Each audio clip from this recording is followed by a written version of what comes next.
चोरीच्या टोळीचा खेळ खल्लास, वैराग पोलिसांची धडाकेबाज कारवाई, 63 पोती चोरीचे सोयाबीन जप्त।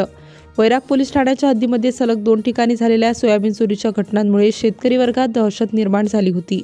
या घटनांचा तपास वैराग पोलिसांनी अत्यंत धाडसपूर्ण आणि रणनीतीपूर्ण पद्धतीने केला असून अखेर 1.5 लाख रुपये किमतीचे 63 पोती सोयाबीन जप्त करण्यात पोलिसांना यश आले आहे।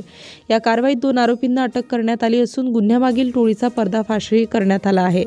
4 ऑक्टोबर 2025 रोजी बोरगाव झाडी येथील शेतकरी गुरुबा चव्हाण यांच्या शेडमधून 27 पोती आणि 28 ऑक्टोबर 2025 रोजी सारोळे येथील सच्चिदानंद पाटील यांच्या घराखालील 36 पोती सोयाबीन चोरीस गेल्यामुळे स्थानिक शेतकऱ्यांमध्ये मोठा गोंधळ उडाला होता। दोन्ही घटनांची पद्धत, वेळ आणि मालाची वाहतूक यातील साम्य लक्षात घेत पोलिसांनी या गुन्ह्यामागील टोळी ओळखण्याचे प्रयत्न तातडीने सुरू केले। पोलिसांनी सीसीटीव्ही फुटेज, संशयित वाहनांचे डिजिटल ट्रॅकिंग, मोबाईल लोकेशन विश्लेषण तसेच गोपनीय सूत्रांकडून मिळालेल्या माहितीचा वापर करून तपासाची साखळी तयार केली। या तपासात करण निपटे राहणार खोर्जानगर धाराशिव आणि सूरज शेख राहणार शम्सपुरा धाराशिव या दोघांची नावे ठोसपणे समोर आली।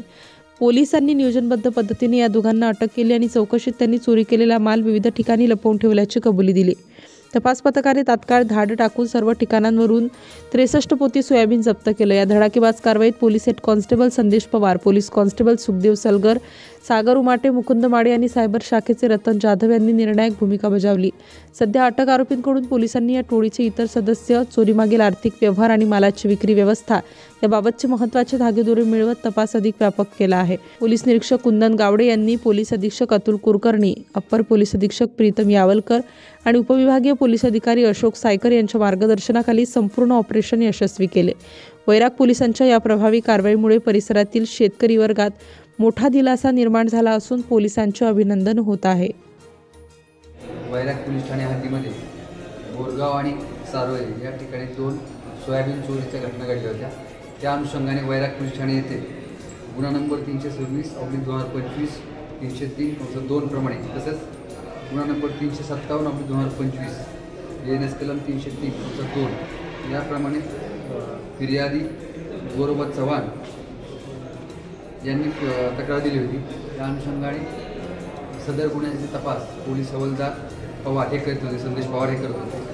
सदर गुन्ह्याच्या तपासादरम्यान तांत्रिक विश्लेषण आणि बाकी आणखी गोपनीय माहितीच्या आधारे दोन्ही गुन्हे हे सोयाबीन चोरीचे दोन्ही गुन्हे डिटेक्ट केले आहेत। त्याच्यामध्ये 2 आरोपी त्यांनी अटक केले आहेत। जवळपास 1,50,000 रुपयाचा असा पूर्ण जवळ 100% मुद्देमाल त्यांनी रिकवर केलेला आहे। तर गुन्हा हा शेतकऱ्यांचा सोयाबीन चोरीचा होता। खूप गांभीर्य आणि वरिष्ठांनी जर तपास करण्याबाबत सूचना दिल्या होत्या। त्या अनुषंगाने संदेश पवार, उमाटे, मुकुंद माई आणि सलगर यांनी खूप तांत्रिक आणि गोपनीय असा दिवसरात्र अहोरात्र मेहनत घेऊन हा तपास केला आहे आणि 100% गुन्ह्यातला मुद्देमाल रिकवर केला आहे।